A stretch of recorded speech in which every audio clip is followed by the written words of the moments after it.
There's no feeling more intense than starting over. If you deleted your homework the day before it was due, as I have, or if you left your wallet at home and you have to go back after spending an hour in the commute.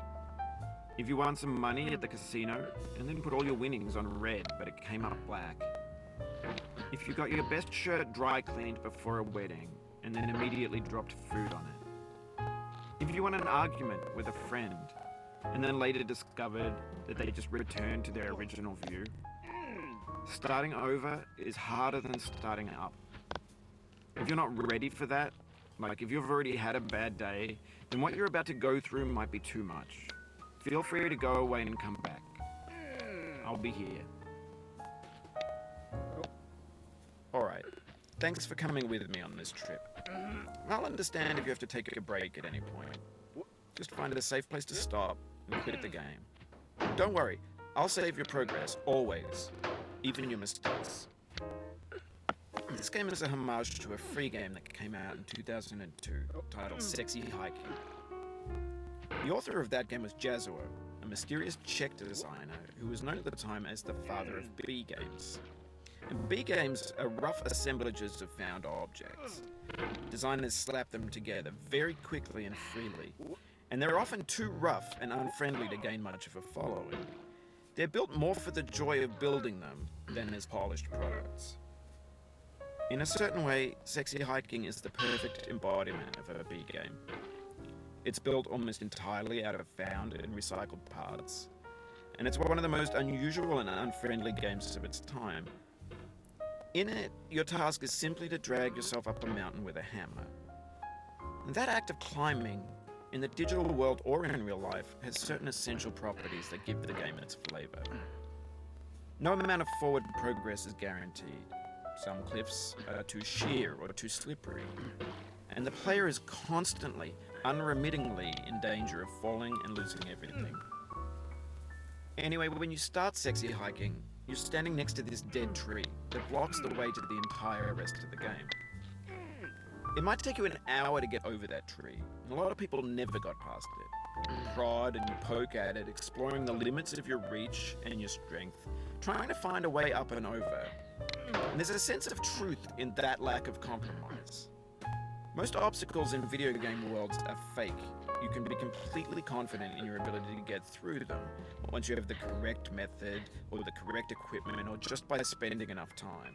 In that sense, every pixelated obstacle in Sexy Hiking is real. The obstacles in Sexy Hiking are unyielding, and that makes the game uniquely frustrating. But I'm not sure Jazuo intended to make a frustrating game. The frustration is just essential to the act of climbing, and it's authentic to the process of building a game about climbing. A funny thing happened to me as I was building this mountain.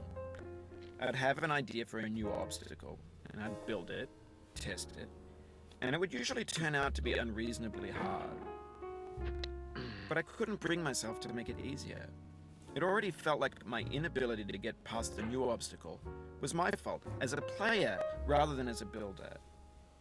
Imaginary mountains build themselves from our efforts to climb them, and it's our repeated attempts to reach the summit that turns those mountains into something real. When you're building a video game world, you're building with ideas, and that can be like working with quickset cement. You mold your ideas into a certain shape that it can be played with, and in the process of playing with them, they begin to harden and set until they're immutable, like rock. And at that point, you can't change the world, not without breaking it into pieces and starting fresh with new ideas. For years now, people have been predicting that games would soon be made out of prefabricated objects, bought in a store and assembled into a world. And for the most part, that hasn't happened, because the objects in the stores are trash. I don't mean they look bad or that they're badly made, although a lot of them are. I mean they're trash in the way that food becomes trash as soon as you put it in the sink. Things are made to be consumed and used in a certain context, and once the moment is gone, they transform into garbage. In the context of technology, those moments pass by in seconds. Over time, we've poured more and more refuse into this vast digital landfill that we call the internet. It now vastly outnumbers and outweighs the things that are fresh and untainted and unused. When everything around us is cultural trash, trash becomes the new medium, the lingua franca of the digital age. And you can build culture out of trash, but only trash culture. Be games, be movies, be music, be philosophy.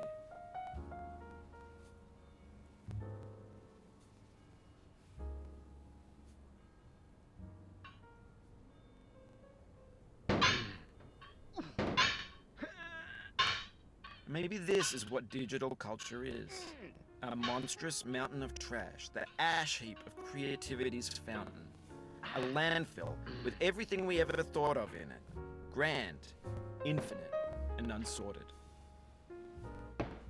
There's 3D models of breakfast, Gen X's fanfic novels, scan magazines, green screen Shia LaBeouf, banned stuff scenes on LiveLeak.